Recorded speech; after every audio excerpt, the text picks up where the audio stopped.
Mas lalong nagpapanik tong China ngayon. Pero mapapatanong ka na lang, ba't ba takot na takot ang China sa mid-range missile ng US Army? Kumpara mo ang AFP at People's Liberation Army, hamak na mas maraming missile ang China. Inanunsyo kasi ni Defense Secretary Gilberto Teodoro na tuloy at may pera ng pambili para sa sariling ballistic missile ng AFP.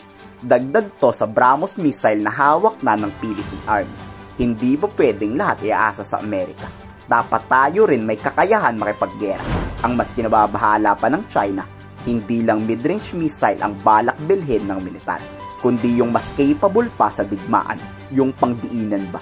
Dito nanindigan si Secretary Gilberto Teodoro na hindi tayo matatakot sa China at tuloy ang pagbili ng missile.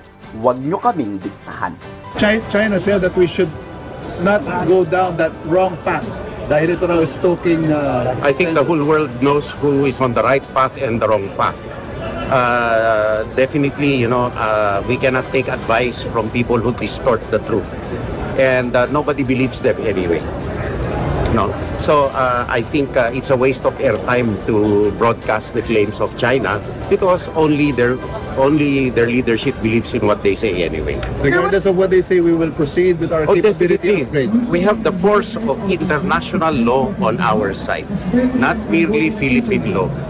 China does not have the force of law on its side. It does not have right on its side. That's why they're leftists.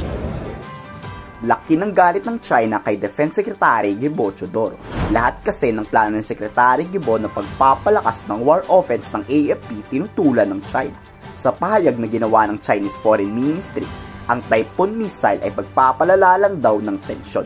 Kaya nitong magpakawala ng missile Standard 6 at Tomahawk land attack missile na aabot hanggang 2,000 kilometro na kayang abutin ang anumang mainland China.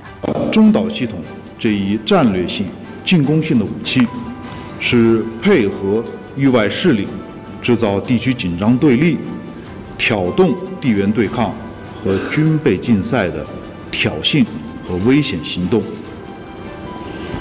是对本国和东南亚各国人民、历史和地区安全极不负责任的选择。 Gaya ng unang tanong ko kanina, ba't natatakot ang China sa simpleng mid-range missile? May nuclear missile sila. May intercontinental ballistic missile. Kaya talagang mapapaisip ka. Totoo kayang may lamang mga bomba yung mga yan? O fake lang at display lang, pananakot ganun? Sa palagay niyo, ikomento sa baba ang inyong saloobin.